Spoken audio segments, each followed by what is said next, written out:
Hello, हाय सभी, राम राधे राधे। आप सभी को आपके अपने यूट्यूब चैनल चांद की क्लासेस पर सभी का दिल से बहुत बहुत स्वागत है। आई होप कि आप सभी लोग बढ़िया होंगे, मस्त भी होंगे और अपने तैयारी में भी लगे होंगे। तो चलिए आज के सेशन की शुरुआत करते हैं, जो कि बहुत ही महत्वपूर्ण टॉपिक होने वाला है। तो थोड़ा सा पेशेंस बना के आप लोग वीडियो में ज़रूर एंड तक बने रहिएगा। और अगर वीडियो पसंद आए ना तो एक प्यारा सा comment, like, share and subscribe motivation के लिए कर दिया करिए। तो चलिए आज के सेशन की शुरुआत करते हैं। आपका फर्स्ट क्वेश्चन आपके स्क्रीन पर है कि वह कौन सा स्थान है जहां बच्चे के संज्ञानात्मक विकास को सबसे बेहतर तरीके से परिभाषित किया जा सकता है। तो आपका राइट आंसर हो जाएगा विद्यालय एवं कक्षा परीक्षा पर्यावरण। चलिए नेक्स्ट है आपके स्क्रीन पर, मानव विकास किन दोनों का योगदान का परिणाम है। तो अभिभावक एवं आपके अध्यापक का, अथवा आपके सामाजिक एवं सांस्कृतिक कारकों का, अथवा आपके वंशाक्रम एवं वातावरण का, अथवा इनमें से कोई नहीं। तो यहाँ पे आपका राइट आंसर हो जाएगा थर्ड। चलिए नेक्स्ट है आपके स्क्रीन पर, निम्नलिखित में से कौन सा बुद्धिमान बच्चे का लक्षण नहीं है। वह लंबे निबंधों को बहुत जल्दी याद रखने की क्षमता रखता है। वह जो प्रवाहपूर्ण एवं उचित तरीके से संप्रेषण करता है, अथवा वह जो मूर्त रूप से सोचता है। वह जो नए परिवेश में स्वयं को समायोजित कर सकता है। तो ये देखिए, ये आपका निगेटिव वर्ड होता है। वह जो लंबे निबंधों को बहुत जल्दी रखने की क्षमता रखता है। तो राइट आंसर आपका हो जाएगा फर्स्ट। चलिए नेक्स्ट है आपके स्क्रीन पर, बच्चे दुनिया के बारे में अपनी समाज का सृजन करते हैं। इसका श्रेय किसको जाता है। तो आपके जीन पियाजे को जाता है। किसको जाता है। तो जीन पियाजे को जाता है। नेक्स्ट है आपके स्क्रीन पर, परिवार एक साधन है, किसका है। अनौपचारिक शिक्षा का, अथवा औपचारिक शिक्षा का, अथवा दूरस्थ शिक्षा का, अथवा आपके गैर औपचारिक शिक्षा का। तो यहाँ पे आपका राइट आंसर हो जाएगा, क्या हो जाएगा, अनौपचारिक शिक्षा का। चलिए नेक्स्ट है आपके स्क्रीन पर, अवधारणाओं का विकास मुख्य रूप से किसका हिस्सा है। आपके बौद्धिक विकास का, आपके शारीरिक विकास का, अथवा सामाजिक विकास का, अथवा संवेगात्मक विकास का। तो यहाँ पे आपका राइट आंसर हो जाएगा बौद्धिक विकास का। चलिए नेक्स्ट है आपके स्क्रीन पर, निम्न कक्षाओं में शिक्षण की खेल विधि आधारित है। शारीरिक शिक्षा कार्यक्रमों के सिद्धांत पर, शिक्षण की विधियों के सिद्धांत पर, विकास एवं वृद्धि के मनोवैज्ञानिक सिद्धांत पर, अथवा शिक्षण के सामाजिक सिद्धांतों पर। तो यहाँ पे आपका राइट आंसर हो जाएगा विकास एवं मनोवैज्ञानिक सिद्धांत पर। चलिए नेक्स्ट है आपके स्क्रीन पर, निम्न में से कौन सी पूर्व बाल्यावस्था की विशेषता नहीं है। दल या समूह में रहने की अवस्था, आपके अनुकरण करने की अवस्था, अथवा प्रश्न करने की अवस्था, अथवा खेलने की अवस्था। तो यहाँ पे पूछ रहा है कौन सी पूर्व बाल्यावस्था की विशेषता नहीं है। तो यहाँ पे आपका राइट आंसर हो जाएगा खेलने की अवस्था जो है, यह पूर्व बाल्यावस्था की विशेषता नहीं मानी जाएगी। दल या समूह में रहने की अवस्था, अनुकरण करने की अवस्था और प्रश्न करने की अवस्था इसमें आ जाती है आपके जीन पियाजे के सिद्धांत के अनुसार। बच्चे की रुचि बनाए रखने के लिए आप कौन सी विधि का चयन करेंगे। बच्चे को पढ़कर आने को कहेंगे और प्रश्न पूछेंगे, स्वयं गतिविधि करेंगे तथा बच्चे को बताएंगे, अथवा आप गतिविधि में बच्चों को शामिल करेंगे, अथवा बच्चे को स्वयं गतिविधि करने के लिए देंगे। तो यहाँ पे आपका राइट आंसर हो जाएगा बच्चे को स्वयं गतिविधि करने के लिए देंगे। चलिए नेक्स्ट है आपके स्क्रीन पर, मूल्यांकन किया जाना चाहिए। मूल्यांकन से बच्चे पढ़ेंगे, इससे बच्चे की उपलब्धि का पता चलता है, बच्चे को सीखने के स्तर का ज्ञान होता है, अथवा शिक्षकों की उपलब्धि का पता चलता है।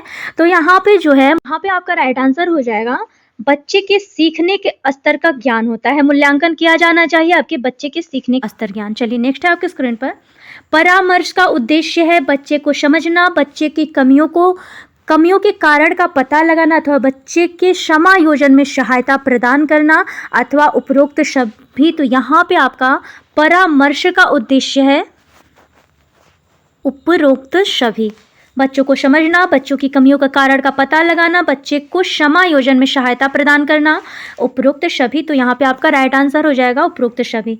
शिक्षा मनोविज्ञान की दृष्टि से निम्न में से कौन सा कथन सत्य है। बच्चे अपने ज्ञान का सृजन स्वयं करते हैं। विद्यालय में आने से पहले बच्चे को कोई पूर्व ज्ञान नहीं होता है। अधिगम प्रक्रिया में बच्चे को कष्ट होता है, बच्चे यथावत वही सीखते हैं जो उन्हें पढ़ाया जाता है। तो यहाँ पे आपका राइट आंसर हो जाएगा बच्चे अपने ज्ञान का सृजन स्वयं करते हैं। आपका राइट आंसर फर्स्ट हो जाएगा। चलिए नेक्स्ट है आपके स्क्रीन पर, ये जो होते हैं ना वर्ड, जो पूर्व ज्ञान नहीं होता है, बच्चे को कष्ट दे रहा है, उन्हें पढ़ाया जाता है, यथावत मतलब जैसा पढ़ाया जा रहा है वही सीख रहा है, तो ऐसा ये सारे आपके निगेटिव वर्ड होते हैं। ठीक है, अब बच्चे सृजनता और उनकी समझ पर आधारित हो तो वहाँ पे आपका पॉजिटिव वर्ड होता है। चलिए नेक्स्ट है आपके स्क्रीन पर, बच्चों में नैतिकता के स्थापना के लिए सर्वोत्तम मार्ग होता है उन्हें धार्मिक पुस्तक पढ़ाना, शिक्षक का आदर्श रूप में व्यवहार करना, उनका मूल्य शिक्षा पर मूल्यांकन करना अथवा उन्हें प्रातःकालीन सभा में उपदेश देना। तो देखिए बोल रहे हैं कि बच्चे में नैतिकता की स्थापना के लिए सर्वोत्तम मार्ग है आपका के लिए शिक्षा का आदर्श रूप में व्यवहार करना। चलिए नेक्स्ट है आपके स्क्रीन पर, शिक्षक एवं शिक्षार्थी के मध्य संबंध होना चाहिए स्नेह का, विश्वास का, सम्मान का। तो यहाँ पे तो चारों ऑप्शन सही है, तीनों ऑप्शन। एक अक्षा अध्यापक विद्यार्थियों के मध्य बढ़ावा देता है प्रतियोगिता की भावना का, सहयोग की भावना का अथवा प्रतिद्वंद्विता की भावना का अथवा तटस्थता की भावना को। तो यहाँ पे आपका राइट आंसर हो जाएगा सहयोग की भावना को। चलिए नेक्स्ट है आपके स्क्रीन पर, अगर प्रतियोगिता की भावना दे रहा है, प्रतिद्वंद्विता, तटस्थता, ये सारे आपके निगेटिव वर्ड होते हैं। मानसिक रूप से स्वस्थ अध्यापक की विशेषता क्या होती है? वह संवेदनात्मक रूप से संतुलित है, उसे अपने विषय का गहन ज्ञान होता है, वह अत्यधिक संवेदनशील है, वह सख्त अनुशासन पसंद करता है। तो यहाँ पे आपका राइट आंसर हो जाएगा मानसिक रूप से स्वस्थ अध्यापक की विशेषता होती है वह संवेदनात्मक रूप से संतुलित है, वह अपने विषय का गहन ज्ञान है, बिल्कुल नहीं, वह अत्यधिक संवेदनशील है और वह सख्त अनुशासन पसंद करता है। ये सारे आपके निगेटिव हैं। यहाँ पे वह संवेदनात्मक रूप से संतुलित है, आपका राइट आंसर हो जाएगा फर्स्ट। चलिए नेक्स्ट है, शिक्षा का अति महत्वपूर्ण उद्देश्य माना जाता है आजीविका कमाना, बच्चे का सर्वांगीण विकास करना, पढ़ना एवं लिखना सिखाना अथवा बौद्धिक विकास करना। तो देखिए यहाँ पे शिक्षा का अति महत्वपूर्ण जो उद्देश्य है ना, यहाँ पे आजीविका कमाना नहीं, पढ़ना लिखना, बौद्धिक विकास सारे आपके निगेटिव। बच्चे का सर्वांगीण विकास, बौद्धिक विकास पॉजिटिव है लेकिन यहाँ पे बच्चे का यहाँ पे सर्वांगीण विकास आ रहा है ना, तो यहाँ पे पॉजिटिव वर्ड आपका सेकेंड हो जाएगा। बच्चे की बुद्धि लब्धि 90 से 110 के मध्य है, वह है आपकी सामान्य बुद्धि का, प्रखर बुद्धि का, उत्कृष्ट बुद्धि का अथवा प्रतिभाशाली। तो यहाँ पे आपका राइट आंसर हो जाएगा सामान्य बुद्धि का। चलिए नेक्स्ट है आपके स्क्रीन पर, सतत एवं व्यापक मूल्यांकन में व्यापक मूल्यांकन शब्दावली का तात्पर्य है सभी विषयों का मूल्यांकन करना, सह शैक्षिक क्षेत्र का मूल्यांकन करना अथवा शैक्षिक एवं सह शैक्षिक क्षेत्र का मूल्यांकन करना अथवा शैक्षिक क्षेत्र का मूल्यांकन करना। तो यहाँ पे आपका राइट आंसर हो जाएगा शैक्षिक एवं सह शैक्षिक क्षेत्र का मूल्यांकन करना। चलिए नेक्स्ट है आपके स्क्रीन पर, दीक्षा द्वारा पूछे गए एक प्रश्न का उत्तर शिक्षक द्वारा तत्काल नहीं दे सकता, शिक्षक की प्रतिक्रिया क्या होनी चाहिए? तो यहाँ पे आपका राइट आंसर हो जाएगा शिक्षक द्वारा दीक्षा को चुप करा देना चाहिए, शिक्षक द्वारा दीक्षा का ध्यान बता देना चाहिए, शिक्षक को कहना चाहिए कि मैं नहीं जानता हूँ, अर्थात शिक्षक के द्वारा इस प्रश्न का सही उत्तर बाद में समझ कर देना चाहिए। तो यहाँ पे आपका राइट आंसर हो जाएगा शिक्षक द्वारा इस प्रश्न का सही उत्तर बाद में समझ कर देना चाहिए। चलिए नेक्स्ट है आपके स्क्रीन पर, बच्चे का जो जिज्ञासा उसे शांत करनी चाहिए जब शिक्षक फुर्सत में हो, जब विद्यार्थी फुर्सत में हो, कुछ समय के पश्चात अथवा तत्काल जब विद्यार्थी द्वारा जिज्ञासा की गई है। तो यहाँ पे बच्चे का जिज्ञासा शांत करनी चाहिए जब शिक्षक फुर्सत में हो, तो ये बात निगेटिव हो जाएगा।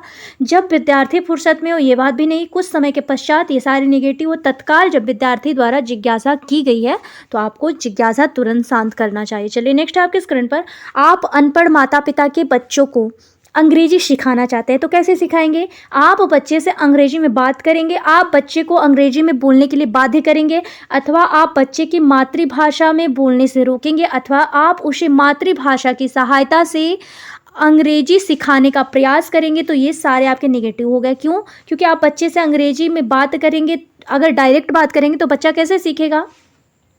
आप बच्चे को अंग्रेजी में बोलने के लिए बाध्य करेंगे, मतलब उसे बाध्य तो नहीं कर सकते, ये भी निगेटिव हो गया। फिर आप बच्चे को मातृभाषा में बोलने से रोकेंगे। अगर बच्चे को मातृभाषा में बोलने से रोकेंगे तो बच्चा जो है कि हतोत्साहित हो जाएगा। तो यहाँ पे आपका राइट आंसर हो जाएगा, आप उसे मातृभाषा की सहायता से अंग्रेजी सिखाने का प्रयास करेंगे। चलिए नेक्स्ट है आपके स्क्रीन पर, बच्चे के लिए निःशुल्क एवं अनिवार्य शिक्षा का अधिकार अधिनियम कितने वर्ष के लिए लागू किया गया है? आपके 6 से 14 वर्ष तक का, 7 से 13 वर्ष, अथवा 5 से 11 वर्ष, अथवा 6 से 12 वर्ष। तो यहाँ पे 6 से 14 वर्ष आपका शिक्षा का निःशुल्क एवं अनिवार्य शिक्षा का अधिकार अधिनियम लागू किया गया है। चलिए नेक्स्ट है आपके स्क्रीन पर, शिक्षक को ज्ञान होना चाहिए अध्यापन विषय का, बाल मनोविज्ञान का, अथवा शिक्षा संहिता का, अथवा अध्यापक विषय एवं बाल मनोविज्ञान का। तो देखिए आपका यहाँ पे राइट आंसर 4th हो जाएगा। चलिए नेक्स्ट है आपके स्क्रीन पर, बच्चे के विकास कुछ शीरस्थ सिद्धांत के अनुसार निम्न में से सत्य कथन है। विकास सिर से पैर की ओर होता है, विकास पैर से सिर की ओर होता है, विकास मध्य भाग से परिधि की ओर होता है, अथवा उपरोक्त में से कोई नहीं। तो यहाँ पे बच्चे के विकास को शीरस्थ सिद्धांत के अनुसार पूछ रहा है, तो यहाँ पे आपका राइट आंसर हो जाएगा विकास सिर से पैर की ओर होता है। चलिए नेक्स्ट है आपके कि गार्डनर ने 7 बुद्धि का अधिमान निर्धारित किया, इसमें से कौन सा नहीं है? स्थानीय बुद्धि दे रहा है, भावनात्मक बुद्धि दे रहा है, अंतःवैयक्तिक दे रहा है, और भावनात्मक बुद्धि दे रहा है। तो यहाँ पूछ रहा है कौन सा आपका नहीं है, तो आपका भावनात्मक बुद्धि जो होगा वो नहीं होगा। चलिए नेक्स्ट है आपके स्क्रीन पर, घटना और वस्तुओं के बारे में एक बच्चा तार्किक रूप से सोच सकता है। पियाजे के चरणों के संबंध में सही कथन कौन सा है?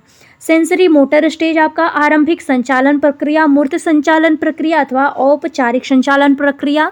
तो यहाँ पे पूछ रहा है आप लोगों से कि घटना और वस्तुओं के बारे में एक बच्चा जो है तार्किक रूप से सोच सकता है, तो सोच सकता है आपके कब? तो मूर्त संचालन प्रक्रिया में बच्चा जो है तार्किक रूप से सोच सकता है। नेक्स्ट है आपकी स्क्रीन पर, सहयोगात्मक रणनीति की किस श्रेणी में महिलाएं निम्न में से संबंधित नहीं होती हैं? स्वीकार्यता, प्रतिरोध, क्रांति, अथवा अनुकूलन। तो यहाँ पे आपका राइट आंसर हो जाएगा प्रतिरोध। किसमें? तो प्रतिरोध में। चलिए नेक्स्ट है आपके स्क्रीन पर, वैयक्तिक भिन्नता के मिलान के संबंध में एक अध्यापक की भूमिका होनी चाहिए। वैयक्तिक दृष्टिकोण, अभिरुचि और योग्यता के जानने के प्रयास, व्यक्ति आधारित पाठ्यक्रमों को उनकी आवश्यकताओं के अनुसार समझने की कोशिश, अथवा उपरोक्त दोनों, अथवा उपरोक्त में से कोई नहीं। तो यहाँ पे आपका दोनों सही है, इसलिए आपका राइट आंसर चला जाएगा उपरोक्त दोनों। चलिए नेक्स्ट है आपके स्क्रीन पर, विद्यालयी क्षेत्र में रचनात्मक निर्धारकों को जानने के लिए इनमें से कौन सा उपागम नहीं है? वार्तालाप कौशल, बहुविकल्पीय प्रश्न, परियोजना कार्य, अथवा मौखिक प्रश्न। इसमें पूछ रहा है कौन सा रचनात्मक निर्धारकों को जानने के लिए इनमें से कौन सा उपागम नहीं माना जाता है? तो यहाँ पे आपका राइट आंसर हो जाएगा बहुविकल्पीय प्रश्न। कौन हो जाएगा? बहुविकल्पीय प्रश्न। चलिए नेक्स्ट है आपके स्क्रीन पर, आपकी कक्षा में कुछ छात्र अति मेधावी हैं, आप उन्हें किस तरह से पढ़ाएंगे? कक्षा के साथ, उच्च कक्षा के साथ, समृद्धिकरण कार्यक्रमों के द्वारा। तो यहाँ पे आपका राइट आंसर समृद्धिकरण कार्यक्रमों के द्वारा। चलिए नेक्स्ट है आपके स्क्रीन पर, नैदानिक परीक्षा का मुख्य उद्देश्य माना गया है कक्षा में प्रदर्शन के दौरान सामान्यतः कमजोर क्षेत्रों को चिन्हित करना, उपचारात्मक कार्यक्रम की विशेष प्रकृति की आवश्यकता, अकादमिक घटनाओं के कारणों का पता लगाना, अच्छा छात्र की कठिनाई की विशेष प्रकृति को जानना। तो यहाँ पे नैदानिक परीक्षा का मुख्य उद्देश्य पूछ रहा है ना, तो यहाँ पे आपका राइट आंसर हो जाएगा अकादमिक घटनाओं के कारणों का पता लगाना आपका नैदानिक परीक्षा का मुख्य उद्देश्य होता है, इसलिए राइट आंसर आपका 3rd हो जाएगा। चलिए नेक्स्ट है आपके स्क्रीन पर कि निचली कक्षाओं में शिक्षण की खेल पद्धति मूल रूप से आधारित होती है शारीरिक शिक्षक कार्यक्रमों के सिद्धांत पर, शिक्षण पद्धतियों के सिद्धांतों पर, विकास एवं वृद्धि के मनोवैज्ञानिक सिद्धांतों पर, अथवा शिक्षण के समाज शास्त्रीय सिद्धांतों पर। यहाँ पे आपका राइट आंसर हो जाएगा विकास एवं वृद्धि के मनोवैज्ञानिक सिद्धांत। नेक्स्ट क्वेश्चन पर कि पृथक पृथक सम जातीय समूहों के व्यक्तित्व के प्रति बच्चों की अभिवृत्ति साधारणता आधारित होती है उनके अभिभावकों की अभिवृत्ति पर, उनमें समकक्षियों की अभिवृत्ति पर, उनके दूरदर्शन के प्रभाव पर अथवा उनके सहोदरों की अभिवृत्ति पर। तो यहाँ पे आपका राइट आंसर हो जाएगा उनके अभिभावकों की अभिवृत्ति पर। चलिए नेक्स्ट है आपके स्क्रीन पर, प्राथमिक विद्यालयों के बालकों के लिए निम्न में से किसे बेहतर मानते हैं? वीडियो अनुरूपण, प्रदर्शन, स्वयं के द्वारा किया गया अनुभव अथवा ये सभी। तो यहाँ पे आपका राइट आंसर हो जाएगा किया गया अनुभव। चलिए नेक्स्ट है आपके स्क्रीन पर, विद्यार्थियों के अच्छे मानसिक स्वास्थ्य को बनाए रखने के लिए निम्न में से कौन सा तरीका अधिक महत्वपूर्ण है? सह शैक्षणिक क्रियाओं का प्रावधान, अभिव्यक्ति की स्वतंत्रता, रुचियों की भिन्नता, अध्यापक की भूमिका एवं विद्यालयी वातावरण। तो यहाँ पे आपका राइट आंसर हो जाएगा अध्यापक की भूमिका एवं विद्यालयी वातावरण। चलिए नेक्स्ट है आपके स्क्रीन पर, विद्यार्थियों को विद्यालय में खेलना क्यों उचित है? यह उन्हें शारीरिक रूप से सशक्त बनाएगा, यह शिक्षकों के लिए काम आसान करेगा, यह समय बिताने में सहायक होगा, यह सहयोग एवं शारीरिक संतुलन का विकास करेगा। तो यहाँ पे आपका हो जाएगा यह सहयोग एवं शारीरिक संतुलन का विकास करेगा। चलिए नेक्स्ट है आपके स्क्रीन पर, जिस प्रक्रिया में व्यक्ति दूसरे के परिवार को देखकर सीखता है ना कि प्रत्यक्ष अनुभव से, उसको कहा जाता है सामाजिक अधिगम, आपके अनुबंधन, प्रायोगिक अधिगम अथवा आकस्मिक अधिगम। तो यहाँ पे आपका राइट आंसर हो जाएगा सामाजिक अधिगम। चलिए नेक्स्ट है आपके स्क्रीन पर, एक शिक्षक विद्यार्थियों में सामाजिक मूल्यों को विकसित कर सकता है महान व्यक्तियों के बारे में बोलकर, अनुशासन की अनुभूति को विकसित करके अथवा आदर्श रूप से बर्ताव करके अथवा उन्हें अच्छी कहानियाँ सुनाकर। तो एक शिक्षक विद्यार्थियों में सामाजिक मूल्यों को विकसित कर सकता है, तो यह होगा आदर्श रूप से बर्ताव करके। क्या होगा? तो आदर्श रूप से बर्ताव करके। चलिए नेक्स्ट है आपके स्क्रीन पर, कौन सा सिद्धांत व्यक्त करता है कि मानव मस्तिष्क एक बर्फ की बड़ी चट्टान के समान ने जो कि अधिकांशतः छिपी रहती है एवं उसमें चेतन के 3 स्तर हैं? गुण सिद्धांत, प्रकार सिद्धांत, मनोविश्लेषणात्मक सिद्धांत अथवा व्यवहारवाद सिद्धांत। तो यहाँ पे आपका राइट आंसर हो जाएगा मनोविश्लेषणात्मक सिद्धांत। क्या होगा? मनोविश्लेषणात्मक सिद्धांत। चलिए नेक्स्ट है आपके स्क्रीन पर, मन का मानचित्र संबंधित है आपके बोध समझ बढ़ाने के तकनीक से, साहसिक कार्य के क्रिया योजना से, मन का चित्र बनाने से अथवा मन की क्रियाशीलता पर अनुसंधान से। अथवा आपका राइट आंसर हो जाएगा मन की क्रियाशीलता पर अनुसंधान से। मन का मानचित्र संबंधित है आपके मन की क्रियाशीलता पर अनुसंधान से। चलिए नेक्स्ट है आपके स्क्रीन पर, छोटे शिक्षार्थियों में निम्नलिखित में से कौन सा लक्षण पठन में कठिनाई नहीं है? पठन गति और प्रवाह में कठिनाई, शब्दों और विचारों को समझने में कठिनाई, सुसंगत वर्तनी में कठिनाई अथवा वर्ण एवं शब्द पहचान में कठिनाई। तो यहाँ पे आपका राइट आंसर हो जाएगा और प्रवाह में कठिनाई आपके छोटे शिक्षार्थियों के लक्षण पठन कठिनाई का नहीं होता है। पठन गति और प्रवाह में कठिनाई आपके छोटे शिक्षार्थियों में नहीं होता है। चलिए नेक्स्ट आपके स्क्रीन पर, भारतीय समाज की बहुभाषिक विशेषता को देखा जाना चाहिए विद्यालयी जीवन को समृद्ध बनाने के संसाधन के रूप में, विद्यार्थियों को सीखने के लिए अभिप्रेरित करने हेतु शिक्षक योग्यता की चुनौती के रूप में, अथवा आपके शिक्षार्थियों के लिए विद्यालय जीवन को एक जटिल अनुभव के रूप में बनाने के लिए एक कारक के रूप में, अथवा शिक्षण अधिगम प्रक्रिया के बाधा के रूप में। तो ये सारे आपके निगेटिव होते हैं। आपके राइट आंसर हो जाएंगे विद्यालयी जीवन को समृद्ध बनाने के संसाधन के रूप में। राइट आंसर फर्स्ट हो जाएगा। चलिए नेक्स्ट आपके स्क्रीन पर, एक शिक्षक को साधन संपन्न होना चाहिए। इसका अर्थ है कि उसके पास पर्याप्त धन संपदा होना चाहिए, उनका अधिकारियों के उच्च स्तर में संपर्क होना चाहिए, उन्हें अपने विद्यार्थियों की समस्याओं को हल करने का पर्याप्त ज्ञान होना चाहिए, विद्यार्थियों के बीच उनकी प्रसिद्धि होनी चाहिए। तो यहाँ पे आपका राइट आंसर हो जाएगा समस्याओं को हल करने का पर्याप्त ज्ञान होना चाहिए। चलिए नेक्स्ट है आपके स्क्रीन पर,